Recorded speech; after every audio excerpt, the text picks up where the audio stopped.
Good morning, and welcome to the First Existentialist Congregation of Atlanta's virtual celebration of life. My name is Jan Lister, and I will be your facilitator today. And I just had to wear this hat because, yay, we did it! Anybody that knows me knows I'm a huge Braves fan, and I'm just so excited, as I know most of the city is, so yay! Okay, I'll take it off now.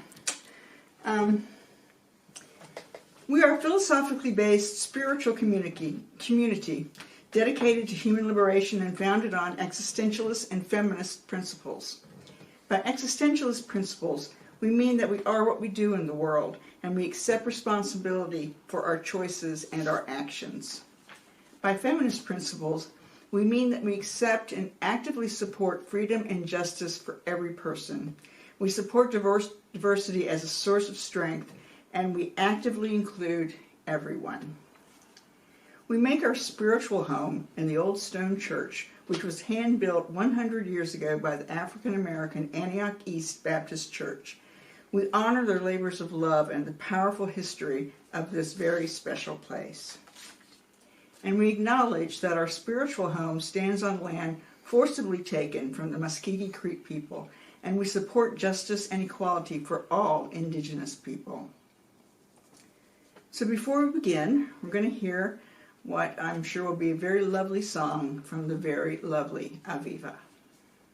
Okay, so this song that we are going to do is by Ricky Byers-Beckworth. It's called Let It Be, just let it be. And so you can do some arm movements with this song. We're going to say, we let the something wash over us. We let it be.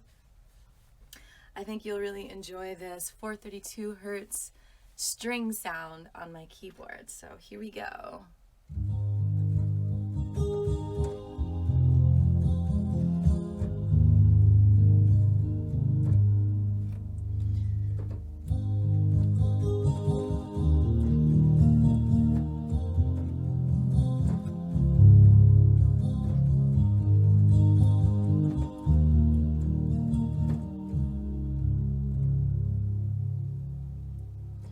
We let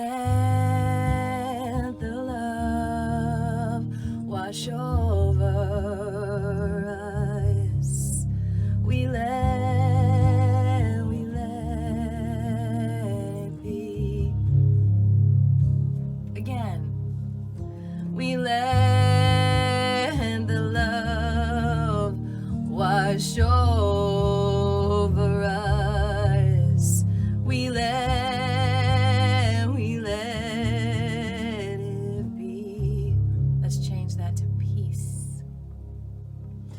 We let the peace wash over us. We let it be. We let the peace wash over us. Feel free to harmonize. We let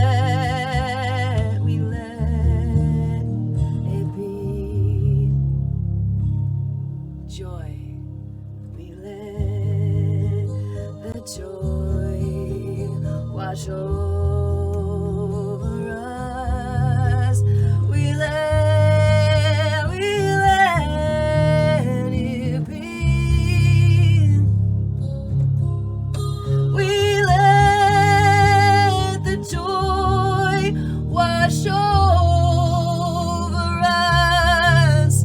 We let it be. Good connections. We let good connections wash over us. We let it be. We let good connections wash over us. We let it be. Truth. We let the truth wash over us. We let it be. We let the truth wash over us. We let it be. We let the truth wash over us. We let it be. Vitality. We let vitality wash over us. We let it be. We let vitality wash over us. We let it be. Circle back to love. We let the love wash over us. We let it be. We let it be.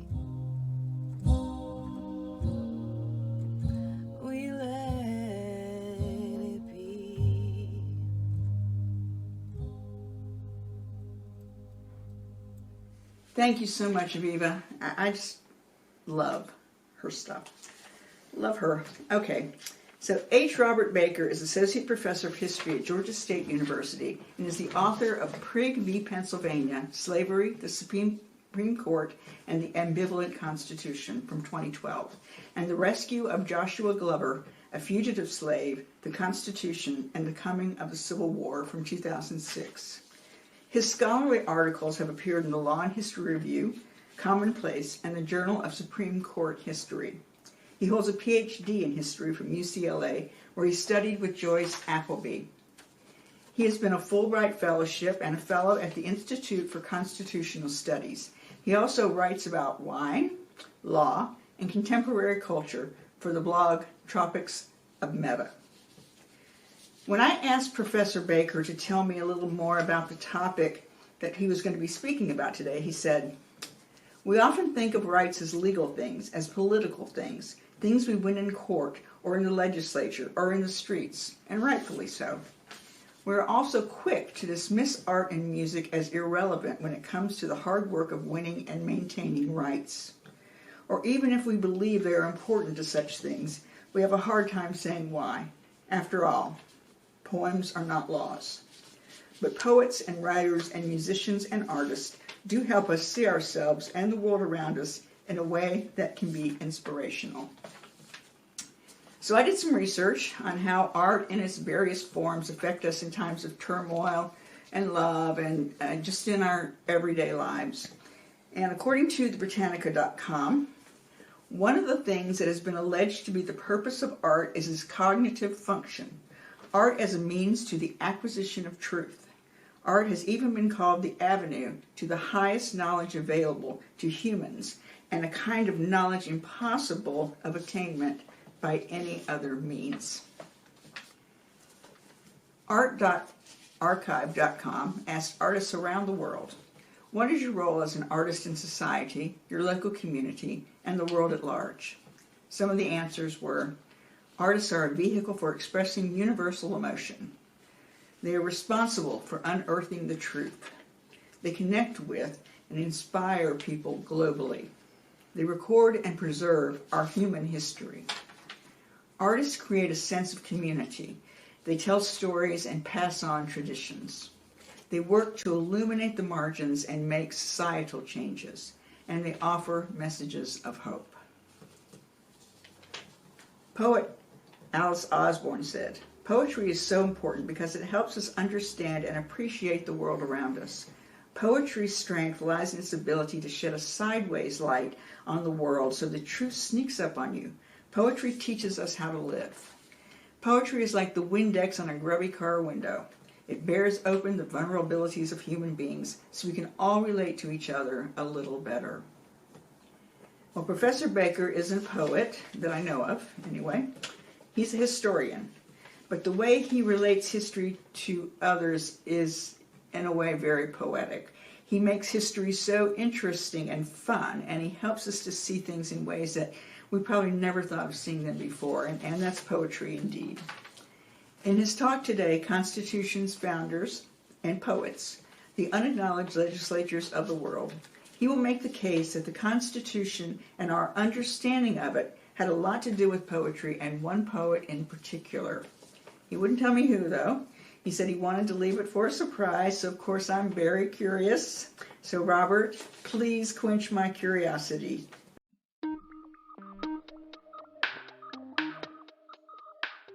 Good morning. Today I want to talk about constitutions, founders, and poetry. Really, I want to talk about how constitutions and poetry are related. And it might not be readily apparent what the connection is at all between politics and poetry. Politics is power, violence by another means. It is ugly. Poetry, on the other hand, is a branch of aesthetics, of beauty. It inspires. The connection between laws and poems might even be less obvious. Law writing is the worst kind of writing.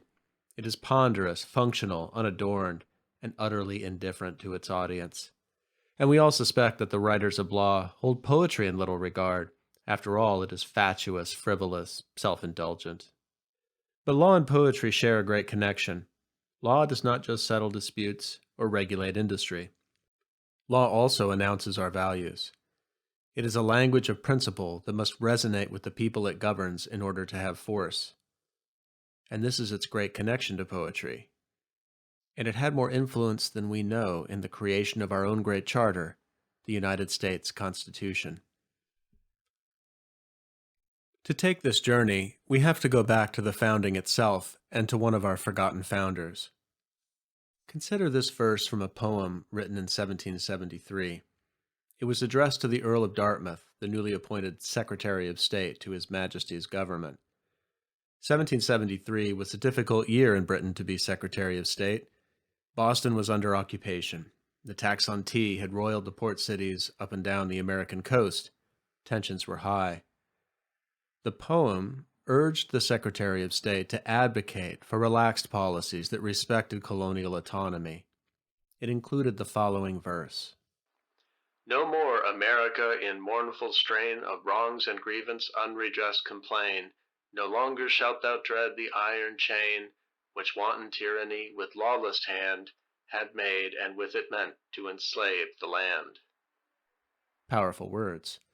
Granted, there was nothing uncommon about revolutionaries complaining that the British taxes would enslave them. James Otis called British search warrants instruments of slavery. John Dickinson said that the people taxed without their consent were nothing better than slaves.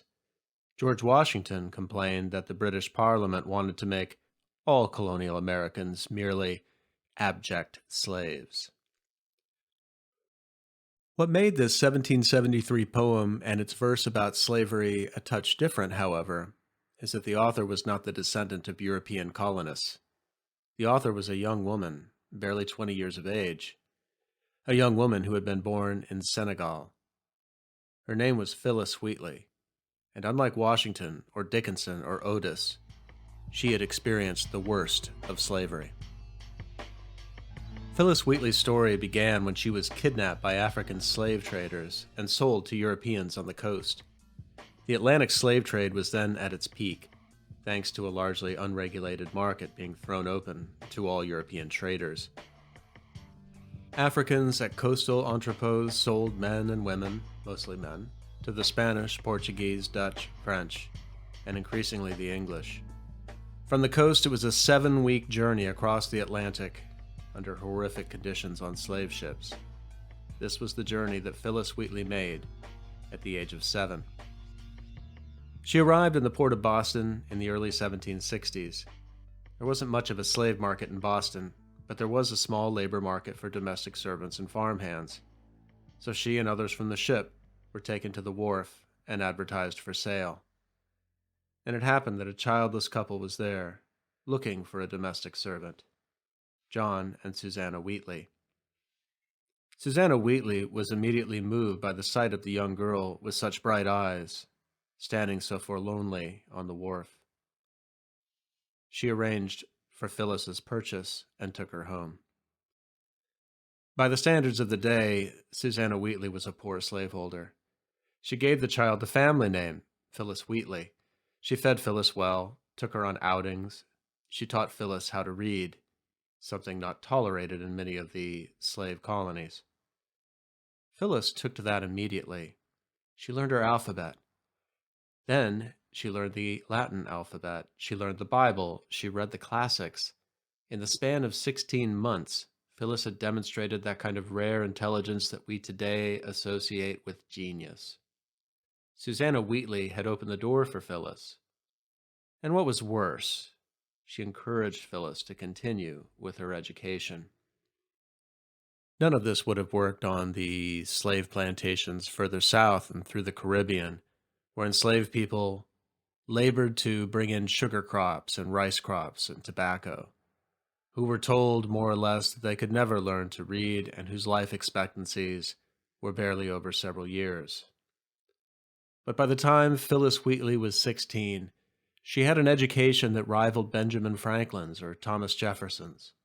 She was a voracious reader, and she also composed poetry. The Wheatleys began including her in trips to visit prominent members of Boston society, all of whom delighted in her talents. Young Phyllis Wheatley was becoming something of a celebrity. At the same time, the young Phyllis Wheatley had to feel the strains of living in a gradated, color-bound society.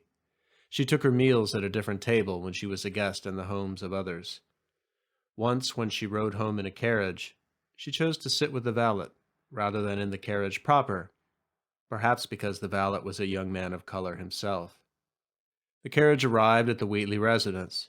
Susanna Wheatley happened to be out there on the front step. She descended the stairs and stalked to the carriage, scolding the valet, calling him saucy for presuming familiarity and sitting with her young Phyllis.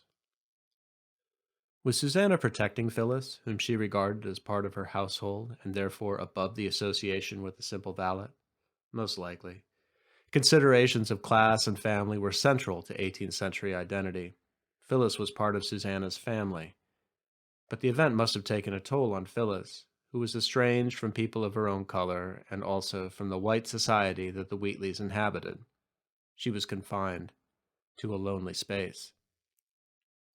Nonetheless, Phyllis's affection for her family was clear enough. The Wheatleys secured her freedom and always kept her within the household. When Susanna Wheatley died in 1774, Phyllis expressed her grief openly to a friend. "Let us imagine the loss of a parent, sister, or brother," she wrote. "The tenderness of all these were united in her. I was a poor little outcast and stranger when she took me in. I was treated by her more like a child than a servant." But by then, Phyllis was also an international star. She had published her first poem in 1767 in the Newport Mercury. More poems would follow. On October 11, 1770, she published a eulogy to the Reverend George Whitefield, the founder of Methodism. The poem came to the attention of Thomas Woolridge, a London merchant who did business in Boston. Woolridge was beyond excited when he read Phyllis Wheatley's poem. He had been an admirer of George Whitefield, and, more importantly, his patron, William Legge, the Earl of Dartmouth, was an ardent admirer of Whitefield. Dartmouth had just accepted the post of Secretary of State. Dartmouth had also demonstrated a keen interest in the welfare of Native Americans and Africans, and Woolridge knew he had something special in Phyllis Wheatley. It would please Dartmouth greatly if Woolridge brought evidence of her genius to him. So Woolridge sought an audience with Phyllis Wheatley. He was so bold as to call upon her in the Wheatley home. John and Susanna permitted him to enter. Woolridge spoke with Phyllis. He asked to see her poetry manuscripts, written in her hand. She brought them to him. Woolridge was astounded. He asked her if she could compose a poem on the spot for his patron, the Earl of Dartmouth. Phyllis took the challenge. She took up her pen, sat at her desk, and she composed a poem. Her poem celebrated American liberty and reminded the new Secretary of State that he should take America's grievances seriously. And, like other revolutionary leaders, she invoked the idea of slavery. In mournful strain of wrongs and grievance unredressed complain. No longer shalt thou dread the iron chain, which wanton tyranny with lawless hand had made, and with it meant to enslave the land. But then she got personal. Should you, my lord, while you peruse my song, wonder from whence my love of freedom sprung, whence flow these wishes for the common good, by feeling hearts alone best understood, I, young in life, by seeming cruel fate, was snatched from Africa's fancy-happy seat. What pangs excruciating must molest, what sorrows labor in my parents' breast? Steeled was that soul, and by no misery moved, that from a father seized his babe beloved. Such my case, and can I then but pray others may never feel tyrannic sway? Phyllis Wheatley inserted herself into the poem, reminding her audience that she was flesh and blood, a human with human rights. Let's pause a second. You might now be wondering exactly what Phyllis Wheatley's poetry has to do with the Constitution. Well, consider this. In 1773, a petition arrived from enslaved black Bostonians demanding freedom and equality. It would be the first of many. In 1774, Prince Hall, a black Bostonian who bought his own freedom and founded the African Masonic Lodge, would petition the Massachusetts legislature, and then Congress after the Constitution was ratified. Black people in America were finding their voice, just as the Revolution provided a new way of rethinking their positions in society.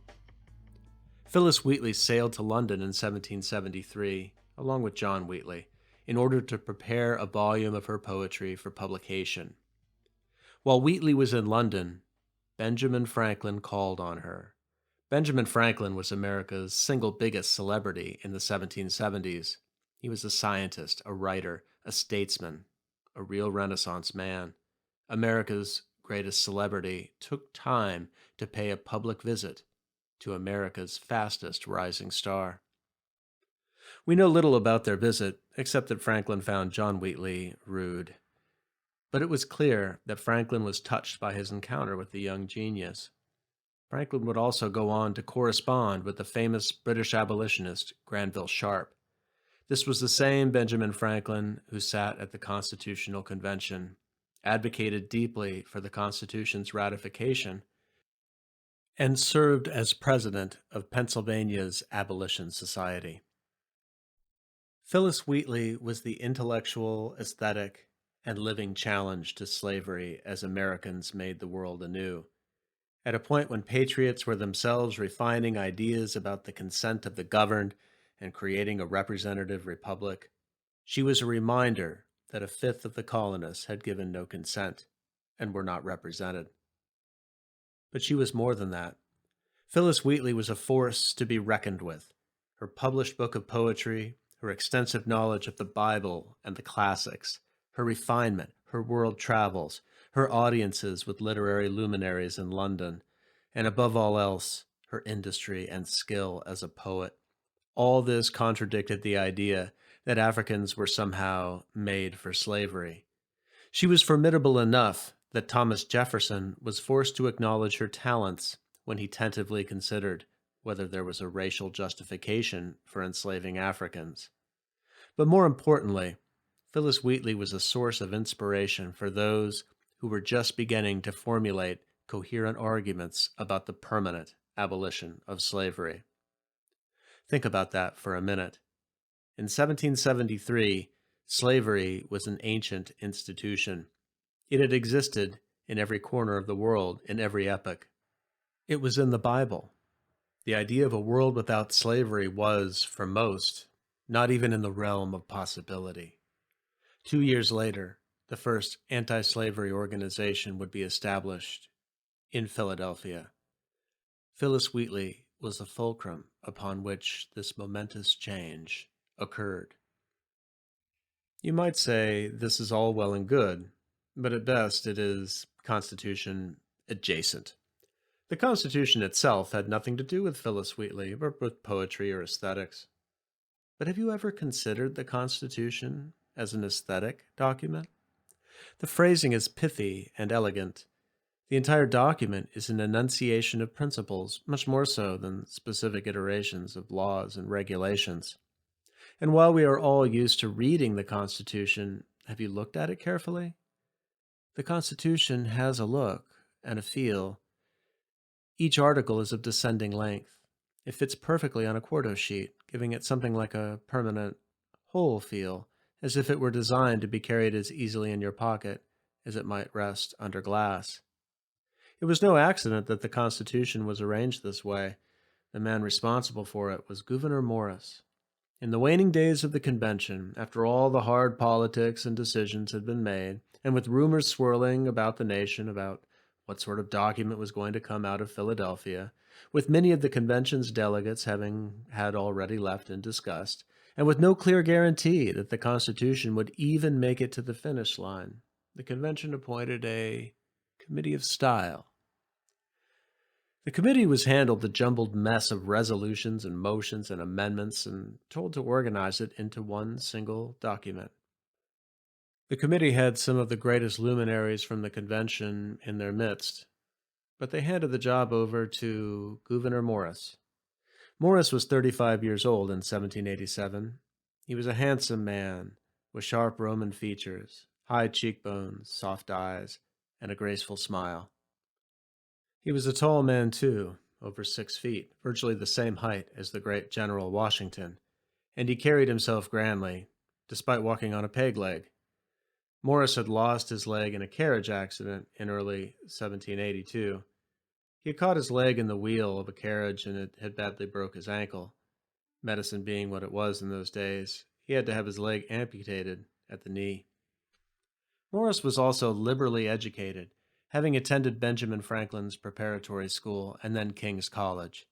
King's College was also the school Alexander Hamilton attended. Later it would be Columbia.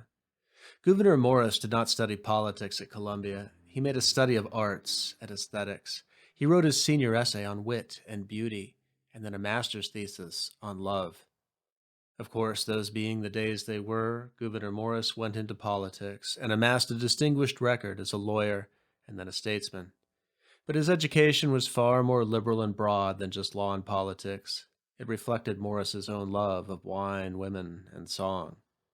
Morris was a regular fixture at dinner parties and soirees within the Philadelphia elite society. He was well known as a ladies' man, and as a liberal who did not discriminate on the basis of marital status.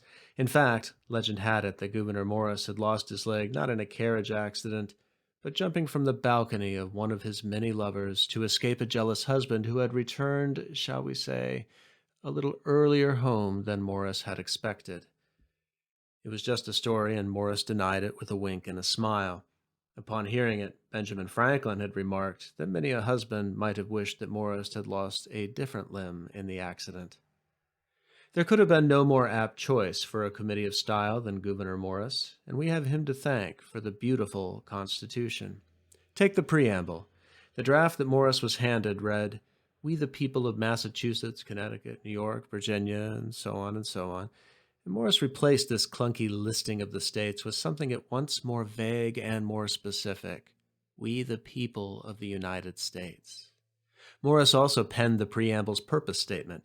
"We the people of the United States, in order to form a more perfect union, establish justice, ensure domestic tranquility, provide for the common defense, promote the general welfare, and secure the blessings of liberty to ourselves and our posterity, do ordain and establish this Constitution." It was Morris who organized the Constitution, taking the 23 articles in the draft handed to him and arranging it into 7 articles. And he gave them a logical order. Article 1 established Congress. Article 2, the presidency. Article 3, the judiciary. There we have the great departments of state. Article 4 deals with interstate relations, Article 5, future amendments, Article 6 instructs the officers, and Article 7 lays out the procedure for ratification. This was more than just structure or form. It was a map. Gouverneur Morris walks you through the 3 great departments of states, and then through the states and their relationship, before pointing you to the future operations of the government through amendment and ratification. Even the signatures of the delegates are arranged like a map. The delegates signed in geographical order from north to south and from west to east. The beautiful Constitution that Morris penned was a constitution not just of legal commands and restrictions, but of aspiration. And from the beginning, its aspirational message about we the people and the blessings of liberty and general welfare inspired everyone. The very first Congress received petitions from anti-slavery societies asking that Congress take measures to end the slave trade. Representatives from South Carolina and Georgia were furious. Did not the Constitution specifically prevent Congress from abolishing the slave trade for 20 years? Perhaps. But the man who signed that petition was none other than Benjamin Franklin. What moved Benjamin Franklin to urge Congress to violate the text of the Constitution that he himself had helped write? What was it that moved America's greatest philosopher's statement to commit himself to a constitution of aspiration rather than just a constitution of legal commands? In 1821, the English Romantic poet Percy Shelley wrote an essay describing the role poets played in shaping their societies. Poets, said Shelley, were the mirrors of the gigantic shadows that the future cast upon the present. We, the successors of a country and a time where a skinny black girl descended from slaves and raised by a single mother can dream of becoming president, only to find... Shelley was arguing that it was the poets who really saw the future and then made the future intelligible to the people. Phyllis Wheatley was not the first writer to challenge slavery, but her poetry gave people the power to imagine a world of equality, a future world without slavery. That is what poets do. Yes, we are far from polished, far from pristine, but that doesn't mean we are striving to form a union that is perfect. Shelley put it better. Poets, said Shelley, are the unacknowledged legislators of the world.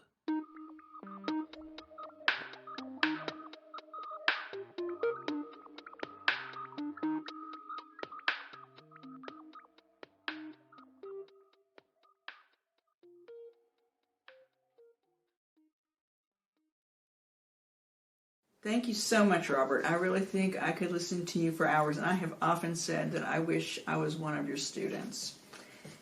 Hopefully, Professor Baker will be joining us for our after COL Zoom meeting, so for those of you who are yearning to hear more, hopefully he will be there to join us. I'd also like to invite you to attend our Celebration of Life next Sunday, when our speaker will be the wonderful Reverend Marcia Michener, presenting her topic, Thinking Long and Hard, Getting Honest and Setting Priorities. Before I go, I'd like to leave you with a few quotes. Art takes different forms, but it respects something that is basic in all of us, our history. And that's from George Clooney. The best history is but like the art of Rembrandt. It casts a vivid light on certain selected courses, on those which were best and greatest. It leaves all the rest in shadow and unseen. From Walter Bagehot. And from Clarence H. Burns, art, when destroyed, can never be replaced, yet history repeats itself. Thank you all very much for coming, and we'll see you in a few minutes. Bye.